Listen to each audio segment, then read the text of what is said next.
My name is Eija Honkavaara and I work as a research professor at National Land Survey of Finland and in the Finnish Geospatial Research Institute. And my research topic is disruptive remote sensing technologies. Today we are here in Sweden to participate in this General Assembly of the SingleTree Project that is funded by Horizon Europe CBA project.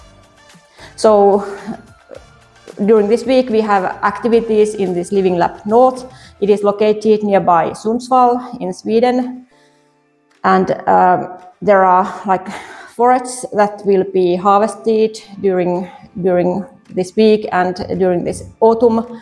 And we have been collecting data with different drone technologies.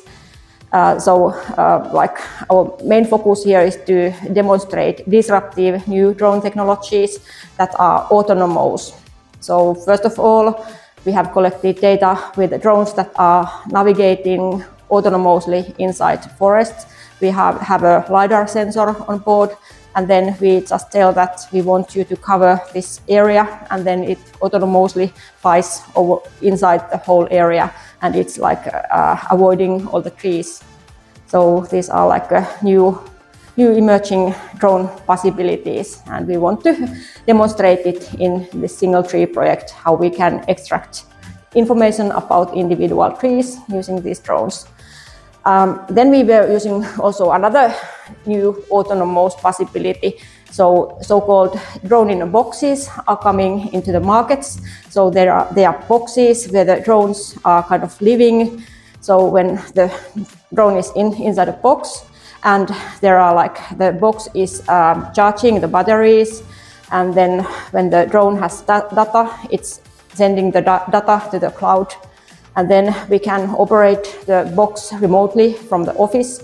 So we just tell that now open and make the mission, and then the drone will leave from the box and make the mission, and then it returns to the box and then starts the data uploading to the cloud and charging. So it is making drones very autonomous, and also like in this kind of forest operations when you have a harvesters. So it's very difficult if somebody should be there and visually like making the drones fighting. So it's very laborious approach. So when we are using these boxes, it can be practically made autonomous. So not any special person for the drone flights in the forest. And I'm expecting that this kind of technologies will be used after maybe 5 years in practical forestry.